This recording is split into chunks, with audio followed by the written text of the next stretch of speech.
Vidéocodex. S'ouvre aujourd'hui. Chapitre, Chablis. Il y a 150 millions d'années. Il n'y avait pas de vignes. Il n'y avait même pas de terre. Seulement une mer. Une mer tiède, peu profonde, où glissaient des reptiles géants. Des monstres plus longs que 3 voitures, pendant des dizaines de millions d'années. Des milliards de minuscules huîtres sauvages sont tombées au fond, couche après couche. Puis la mer s'est retirée. Lentement. Très lentement. Et elle a laissé derrière elle ces coteaux, ce sol unique, le Kimméridgien, le berceau du Chablis. Touchez cette pierre. Elle sent le silex, la poudre à canon. C'est elle qui donne au vin son goût de pierre à fusil. Tout a commencé ici, dans une mer disparue, bien avant l'homme, bien avant le vin.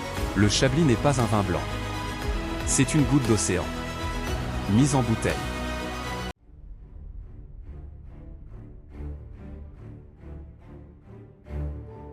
Premier siècle après Jésus-Christ. Les légions romaines remontent l'Yonne, sur les coteaux calcaires près d'Auxerre. Ils plantent les premières vignes basses, palissées sur des pieux de bois. Ils remarquent immédiatement quelque chose d'étrange. Le vin qui sort de ces raisins est plus pâle, plus cristallin, plus vif que partout ailleurs en Gaule.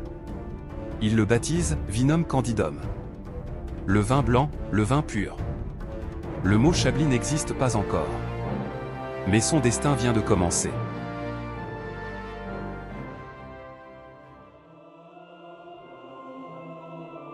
« 1114. Les moines blancs de l'abbaye de Pontigny arrivent. Pendant 7 siècles, ils vont tout changer. Ils goûtent chaque parcelle à l'aveugle. Ils mesurent l'exposition, la pente, la profondeur du sol. Ils construisent à la main des kilomètres de murs en pierre sèche. Les clos. Ils séparent, ils nomment, ils gravent dans la pierre le nom de chaque climat. Ils inventent la notion même de terroir. Bien avant que quiconque en parle ailleurs. Quand vous buvez un grand cru de Chablis aujourd'hui, vous buvez le travail acharné de moines vivants il y a 800 ans. Au Moyen-Âge, le Chablis est déjà le vin des puissants. Il monte sur la table des rois de France et des papes exilés à Avignon. 1416, le duc de Bourgogne interdit d'appeler Chablis tout vin qui n'en vient pas. 1568, Charles IX signe une ordonnance royale de protection.